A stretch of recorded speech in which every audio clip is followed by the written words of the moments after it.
Hello friends, welcome to the GS foundation.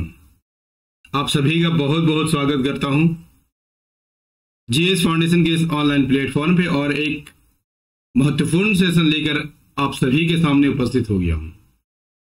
आज के session में हम लोग करने वाले हैं इंडियन पॉलिटी के वेरी वेरी इंपॉर्टेंट क्वेश्चन को, जो परीक्षा में हमेशा लगातार पूछा जाता है। तो आपसे मेरा यही रिक्वेस्ट रहेगा कि फटाफट से इस सेशन को अपने दोस्तों के साथ, रिश्तेदारों के साथ, जितने भी छात्र जो है कंपटीशन की तैयारी में लगे हुए हैं उन सभी के साथ इस वीडियो को आप जरूर शेयर कर दीजिएगा। और यदि वीडियो अच्छी लगे तो एक लाइक कीजिएगा, इसे अपने दोस्तों के साथ जरूर शेयर कर दीजिएगा। यदि आप भी इस चैनल पर नए हैं और अभी तक चैनल को सब्सक्राइब नहीं किया है तो जरूर सब्सक्राइब कर लीजिएगा और बेल आइकन को प्रेस करना मत भूलिएगा, ठीक है। तो चलिए यहां पर सेशन की शुरुआत कर लेते हैं। देखिए, पहला सवाल आपके स्क्रीन पर है। क्या कहता है? कहता है कि भारत की जनता स्वयं अपने भविष्य का निर्माण करेगी। उक्त कथन किस व्यक्ति का? आंसर कीजिएगा। तो इसका राइट आंसर हो जाएगा ऑप्शन डी, मोहनदास करमचंद गांधी का है। Option D is the right answer, ठीक है। दोस्तों, यदि आपसे पूछ लिया जाए कि महात्मा गांधी को महात्मा गांधी की उपाधि किसने दिया था, ठीक है, तो याद रखिएगा रविंद्रनाथ टैगोर ने दिया था। किसने किया था? रविंद्रनाथ टैगोर ने महात्मा गांधी को जो है गांधी की उपाधि दी थी, ठीक है। यदि आपसे पूछ लिया जाए कि महात्मा गांधी को पिता कहने वाले पहले व्यक्ति कौन थे, तो याद रखिएगा सुभाष चंद्र बोस, एससी बोस थे। क्लियर है? 2 अक्टूबर महात्मा गांधी का जन्म दिवस है, क्योंकि 2 अक्टूबर 1869 में इनका जन्म हुआ था और इनका जन्म दिवस अहिंसा दिवस के रूप में मनाया जाता है, ठीक है। कौन से दिवस के रूप में मनाया जाता है? अहिंसा दिवस के रूप में मनाया जाता है, राइट। चलिए अगला सवाल कर लीजिए। अगला सवाल क्या है? संविधान सभा के कितने सदस्यों ने अंतिम रूप से संविधान पर हस्ताक्षर किए थे? इसका राइट आंसर हो जाएगा 284। Option A is the right answer. ये संविधान सभा के 284 सदस्यों ने संविधान पर हस्ताक्षर किया था, ठीक है। कब किया था? 24 जनवरी 1950 को किया था। कुल कितने सदस्य थे इसमें? 389 सदस्य थे, लेकिन इसमें से 284 सदस्यों ने ही संविधान पर हस्ताक्षर किए थे। क्लियर? संविधान सभा की अंतिम बैठक कब हुई थी दोस्तों? 26 नवंबर 1949 को हुई थी, राइट। चलिए अगला सवाल कर लेते हैं।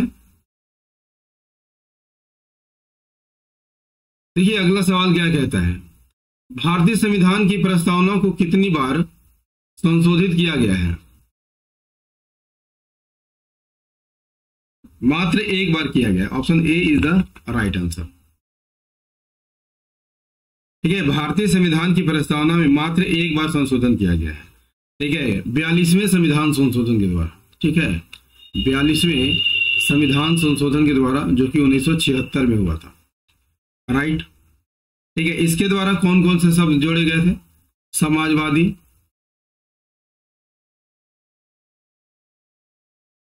धर्मनिरपेक्ष,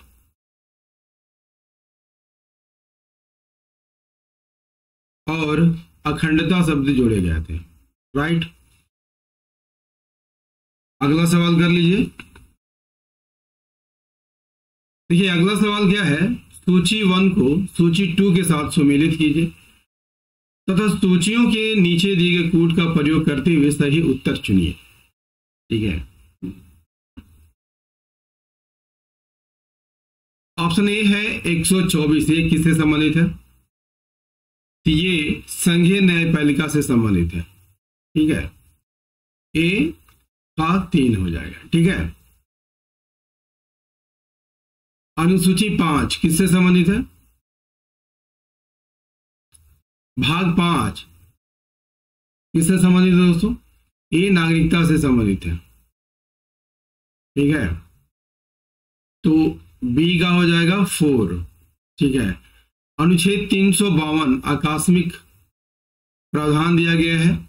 ठीक है, सी का 1 हो जाएगा और 245 में विधायी शक्तियों का वितरण दिया गया है। डी का 2। आंसर हो जाएगा 3, 4, 1, 2। Option D is the right answer, 3, 4, 1, 2। Next कर लीजिए, संविधान के निर्वाचक मंडल के सदस्य होते हैं। पहला है संसद के दोनों सदनों के निर्वाचित सदस्य। बिल्कुल सही कथन है दोस्तों, संसद के दोनों सदनों के निर्वाचित सदस्य यानी लोकसभा और राज्यसभा के निर्वाचित सदस्य भाग लेते हैं। बिल्कुल सही है।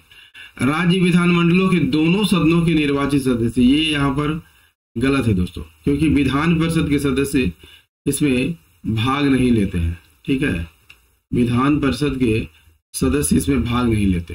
ठीक है, सभी राज्यों के विधानसभाओं के निर्वाचित सदस्य, ये भी यहाँ पर सही है। दिल्ली और पांडिचेरी विधानसभाओं के निर्वाचित सदस्य, ये भी यहाँ पर बिल्कुल सही कहते हैं। तो आंसर हो जाएगा 1, 3, 4। Option D is the right answer. Option D is the right answer. ठीक है, राष्ट्रपति के निर्वाचक मंडल में लोकसभा, राज्यसभा के निर्वाचित सदस्य, ठीक है, और विधानसभा के निर्वाचित सदस्य भाग लेते हैं। देखिए यहां पर 70वां संविधान संशोधन, याद रखिएगा 70वां संविधान संशोधन कब हुआ था? 1992 में हुआ था। और इसके द्वारा दिल्ली, याद रखिएगा दिल्ली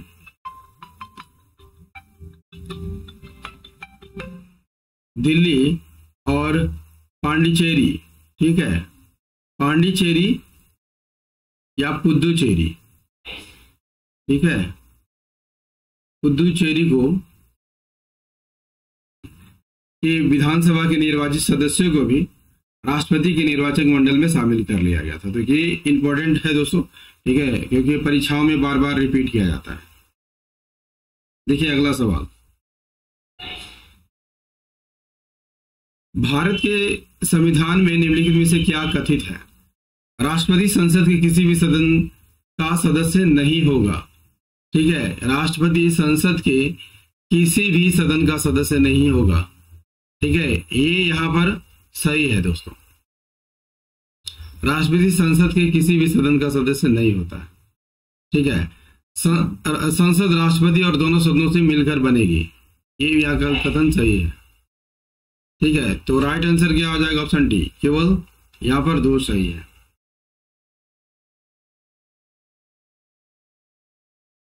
यहां पर संसद की बात कर लिया जाए, संसद, ठीक है, ये राष्ट्रपति,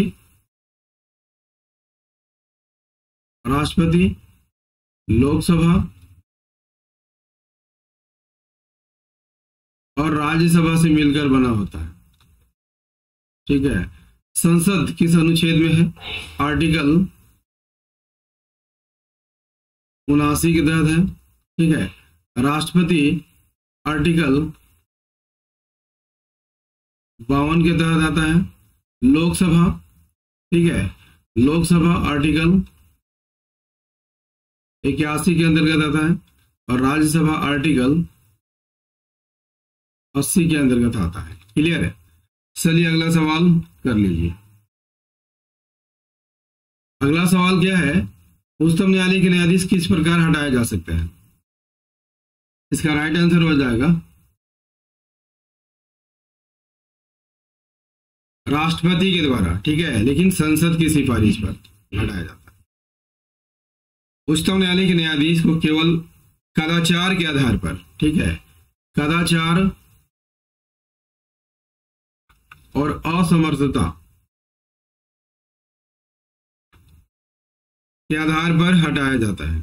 ठीक है, और दोनों सदनों के विशेष बहुमत द्वारा पारित प्रस्ताव के आधार पर ही हटाया जा सकता है। क्लियर? चलिए, option D is the right answer. Next कर लीजिए। भारत के किस राज्य में सर्वप्रथम महिला मुख्यमंत्री हुई थी? महिला मुख्यमंत्री, देखिए भारत के किसी भी राज्य में मुख्यमंत्री बनने वाली प्रथम महिला कौन थी? याद रखिएगा, सुचेता कृपलानी। ठीक है, कौन थी? सुचेता कृपलानी थी। ठीक है, एक किस राज्य की पहली मुख्यमंत्री बनी थी? तो उत्तर प्रदेश की पहली मुख्यमंत्री बनी थी। उत्तर प्रदेश की पहली मुख्यमंत्री बनी थी। क्लियर? कब बनी थी? अक्टूबर 1963 में बनी थी। तो राइट आंसर क्या हो जाएगा दोस्तों? Option A is the right answer, Uttar Pradesh. ठीक है, option A is the right answer. Next कर लीजिए। राजनीतिक दलों और निर्दलीय उम्मीदवारों को चुनाव चिन्ह कौन प्रदान करता है? और सेशन कैसा लग रहा है दोस्तों? कमेंट करके जरूर बताइएगा। ठीक है, आपका एक कमेंट हमें काफी मोटिवेशन देता है, तो आप प्यारा सा कमेंट जरूर कीजिए यदि सेशन पसंद आ रहा होगा तो। राजनीतिक दलों और निर्दलीय उम्मीदवारों को चुनाव चिन्ह कौन प्रदान करता है? तो चुनाव आयोग प्रदान करता है। Option B is the right answer. ठीक है, भारत में चुनाव चिन्ह चुनाव आयोग द्वारा दिया जाता है। ठीक है, और चुनाव चिन्ह आदेश 1968 के तहत चुनाव चिन्ह आदेश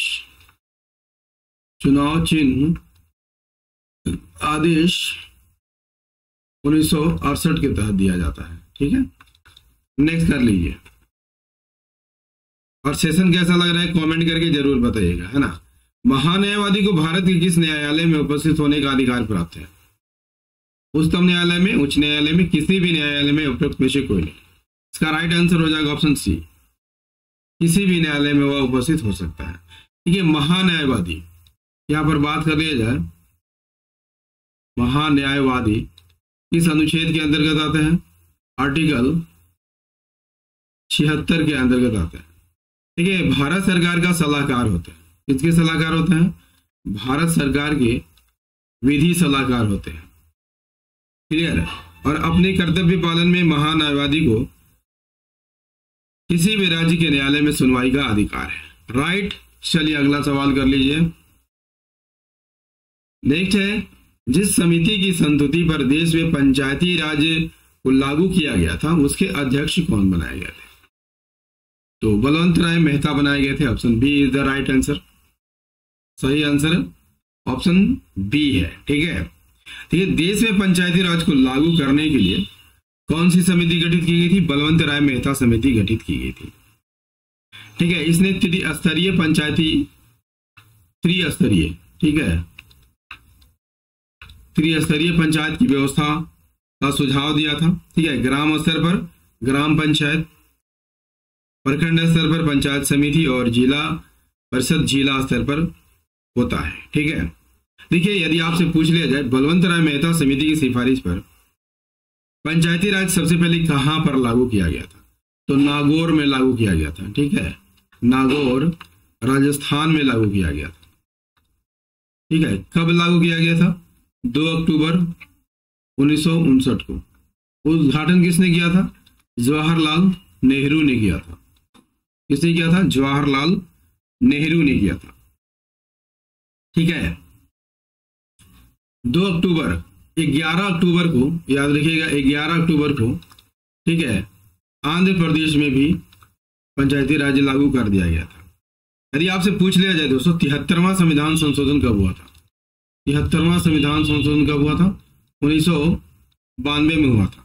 और इसके द्वारा क्या किया गया था? इसके द्वारा ठीक है पंचायती राज को संवैधानिक दर्जा दिया गया था।